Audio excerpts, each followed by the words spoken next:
médecin et botaniste Timothée Puel n'a encore fait l'objet d'aucune étude historique alors que son parcours intellectuel semble refléter celui de son époque, celle d'une transition entre la prohibition par l'Académie de médecine de l'étude du magnétisme animal en 1842 et son contournement à travers plusieurs chemins de traverse qui deviendront les courants principaux de la psychologie française de la fin du XIXe siècle, hypnotisme, psychophysiologie et parapsychologie. En effet, la prise de position académique ne signa pas un rejet total de la communauté médicale. Nombre de médecins en France et en Europe poursuivirent leurs pratiques magnétiques et leurs recherches sur les possibilités offertes par le somnambulisme artificiel.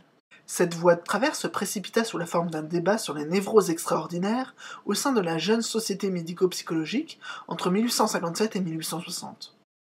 Ce débat fut déclenché par la présentation d'un cas de catalepsie compliquée de somnambulisme. Il s'agissait du 150e cas exposé dans le mémoire de Timothée Puel intitulé « La catalepsie », primé par l'Académie impériale de médecine.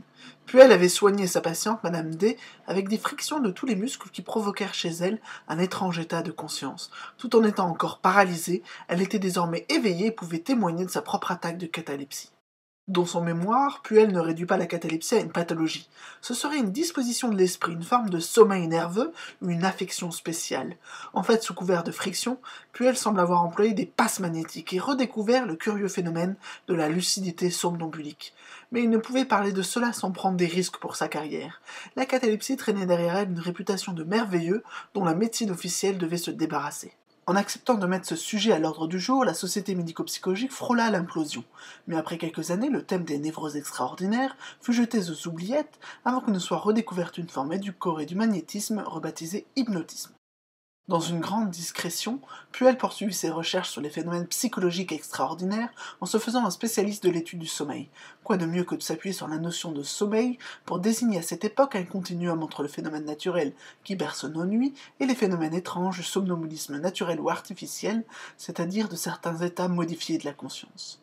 L'aboutissement de son travail fut la création en 1874 de la Revue de psychologie expérimentale dont le sous-titre était Études sur le sommeil, le somnambulisme, l'hypnotisme et le spiritualisme.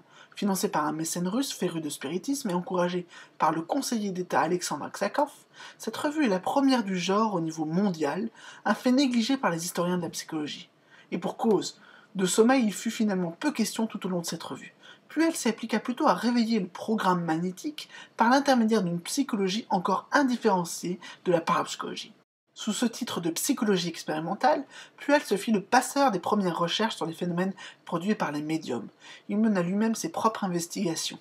Ainsi, en 1868 et 1869, il étudia le médium Léon Montet en compagnie de l'astronome Camille Flammarion et de Jacques Babinet, physicien réputé pour sa participation aux commissions académiques ayant conclu négativement aux prodiges du paranormal. À la fin de l'expérimentation, après avoir assisté à la lévitation d'une table au cours de 3 séances, Babinet se serait tourné vers Puel, l'air perplexe et lâchant « Je vois que la volonté est plus forte que la loi de la gravité ». Babinet ira jusqu'à consigner par lettre sa conviction d'avoir enfin observé un phénomène véritablement inexpliqué. Mais il décédera avant d'avoir pu rendre la chose publique. La revue de psychologie expérimentale fut peu diffusée et s'arrêta au bout de 9 numéros. Puel avait essayé de fédérer le mouvement français car il avait l'impression que la France prenait 20 ans de retard par rapport aux recherches effectuées à l'étranger sur la force psychique. Il ne connut pas le succès, mais l'idée fera son chemin et 10 ans plus tard, en 1885, la Société de psychologie physiologique verra le jour sur un modèle proche de la Société de recherche psychique britannique.